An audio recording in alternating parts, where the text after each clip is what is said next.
The following represents your lesson for Monday, September 22nd. We're going to start in la página 71. We have the verb tener. We know that. We know the infinitive means to have. Now we're learning a special construction. It's tener plus que plus infinitive. We will need to conjugate tener according to one of these forms based on what the subject is. Now this first sentence is a traditional use of tener that we're familiar with. Mi amigo tiene dos carros. My friend has two cars. Ellas tienen un perro. We're used to that. They have a dog. We've been conjugating tener before. Now, we have to have a full verbal expression. Notice, tengo que estudiar mucho, or with yo tengo que estudiar mucho. I have to study. Or ella tiene que tomar 5 clases. What's happening here is tener is conjugated according to the subject.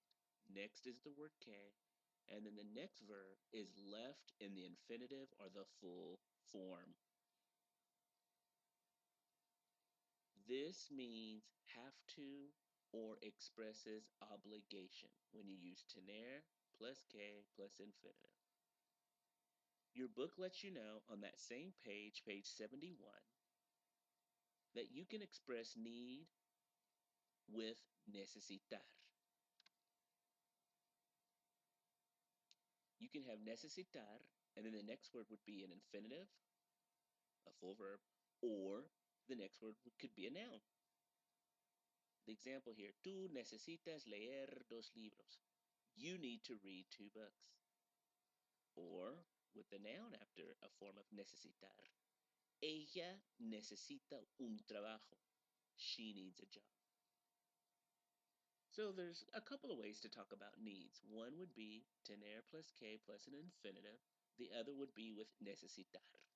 Again, I can refer you to page 71 for that information.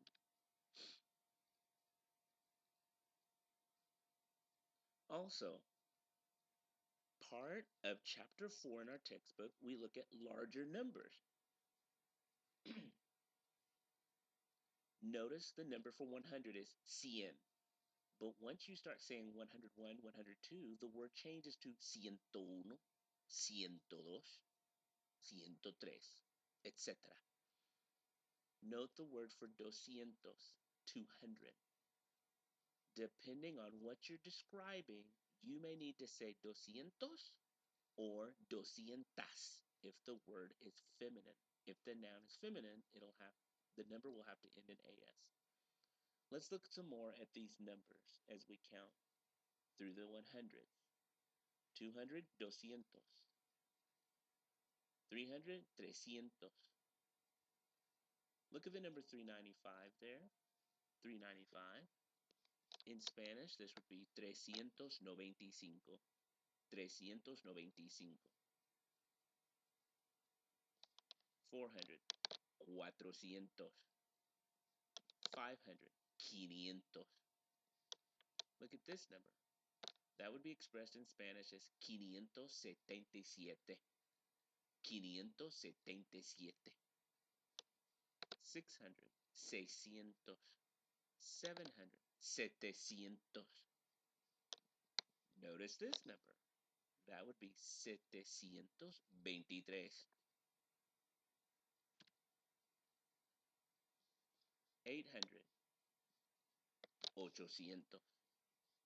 900, 900. This number would be 919. 919.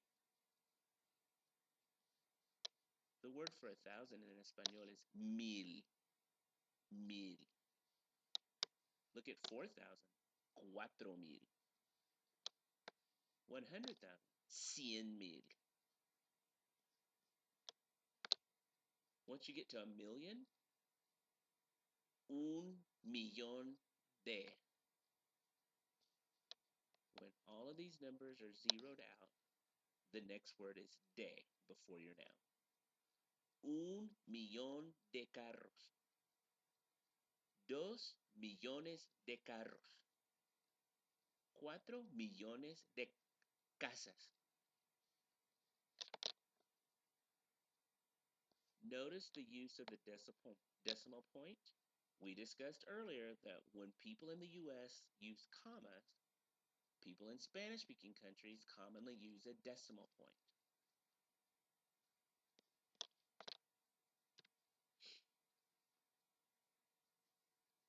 And for good measure, 3 million.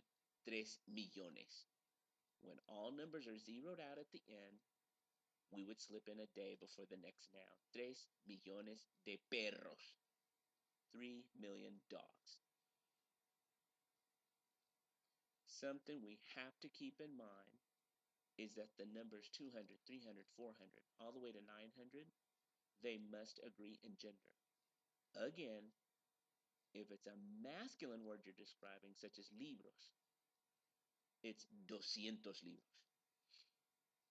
But if it's chairs, chairs is a feminine word, la silla, or in the plural form, las sillas. So if you have 300 chairs in Spanish, you have to say 300 sillas. What if you have 355 chairs? 355 sillas. The term for hundred or hundreds must agree in gender in Spanish. Something else that surprises those of us that speak English as a first language, we do not get to say one and then the word thousand in Spanish. We do not get to use the word un before we say mil.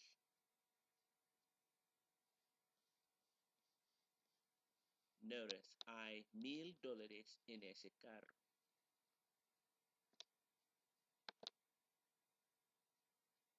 There's $1,000 in that car.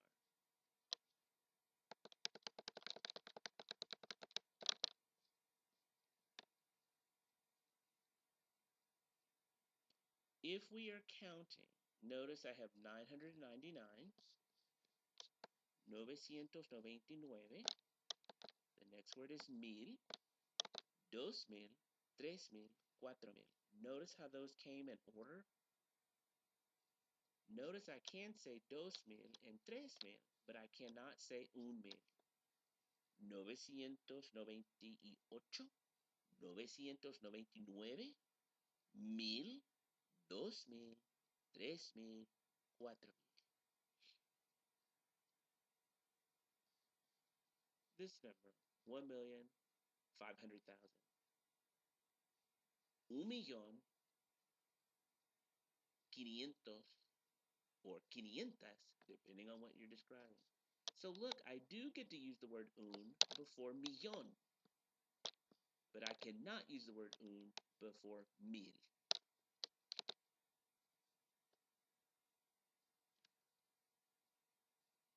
1,000,000, 2,000,000, 3,000,000, etc. Now, notice how years are handled in Spanish. For example, with the year 1999, an English speaker will say 19 and then 99.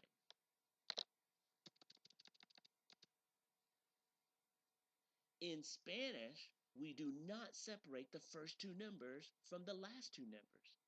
Notice 1999 in Spanish is 1999.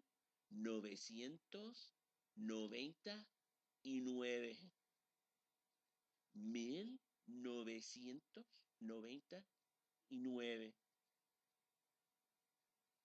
In Spanish, a number like 1887 will be 1887.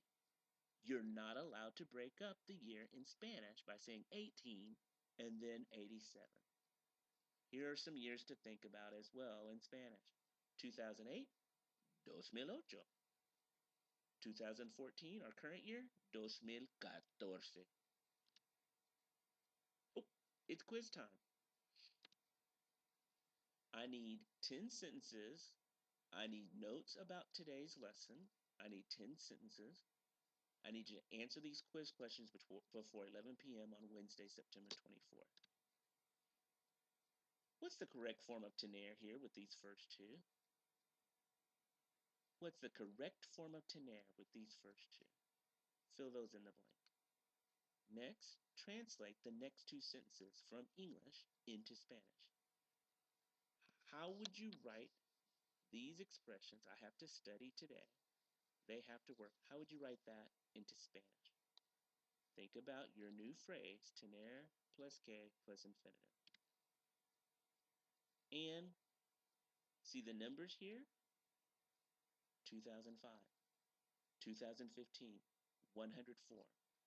I need you to write those out in Spanish.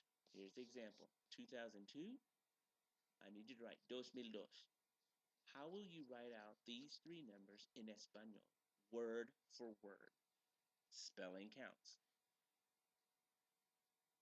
All right, that's the end.